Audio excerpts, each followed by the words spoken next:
रहर मारेरै जिउन बाध्य छु रहरको के काम रहर मारेरै जिउन बाध्य छु रहरको के काम उसलाई धुलो जस्तो छु मेरो नजरको के काम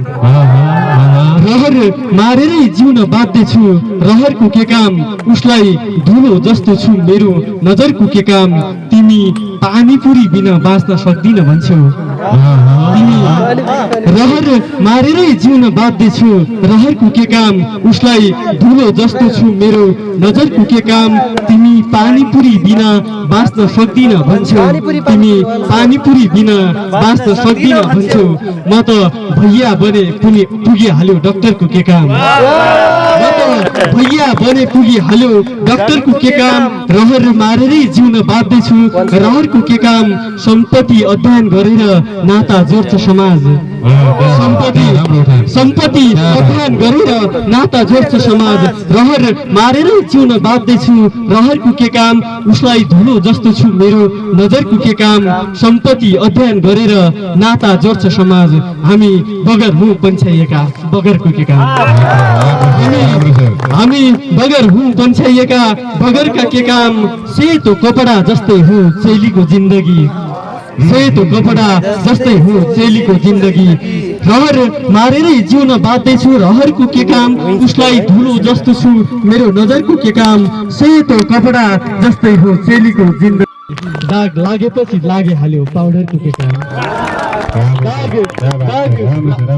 दाग लागेपछि लागिहाल्यो पाउडरको के काम रहर मारेरै जिउन बाध्य छु रहरको के काम उसलाई धुलो जस्तो छु मेरो नजरको के काम धन्यवाद यो सल्यानमा जलम गजल यो मेहफिल अथवा यो खुसीको क्षण यहाँ निमन्त्रणा गर्नुभयो सम्पूर्ण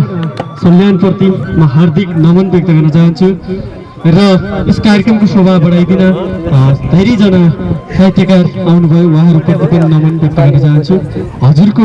म प्रति अधिकार छ हक छ हजुरको म प्रति अधिकार छ हक छ तर सम्बन्ध भने केही थोक फरक छ हजुरको म प्रति अधिकार छ हक छ तर सम्बन्ध भने केही थोक फरक छ आमा भन्छिन् अदालत जानै नपरोस् हजुरको म प्रति अधिकार छ हक छ तर सम्बन्ध भने केही थोक फरक छ आमा भन्छिन् अदालत जानै नपरोस् आमा भन्छिन् अदालत जानै नपरोस् छोरो यहाँ हिटलर भन्दा अराजक छ छोरो यहाँ हिटलर भन्दा अराजक छ हजुरको म प्रति अधिकार छ हक छ रमाइलो गर्ने भए गरिबसँग नगर्नुहोस् रमाइलो गर्ने भए गरिबसँग नगर्नुहोस् रमाइलो गर्ने भए गरिबसँग नगर्नुहोस् समय फाल्ने मोबाइल छ टिकटक छ अरे समय फाल्ने मोबाइल छ टिकटक छ हजुरको म प्रति अधिकार छ हक छ तर सम्बन्ध भने केही थोक फरक छ म गजलको अन्तिम शेरमा छु श्रद्धाञ्जली लेख्ने रहर बढेकै हो भने श्रद्धाञ्जली लेख्ने रहर बढेकै हो भने जिउँदो लासै भएको जनक छ रे जिउँदो लासै भएको जनक छ हजुरको म प्रति अधिकार छ हजुरको म प्रति अधिकार छ हक छ तर सम्बन्ध भने केही थोक फरक छ श्रद्धाञ्जली लेख्ने रहर बढेकै हो भने जिउँदो लासै भएको यो जनक छ धन्यवाद।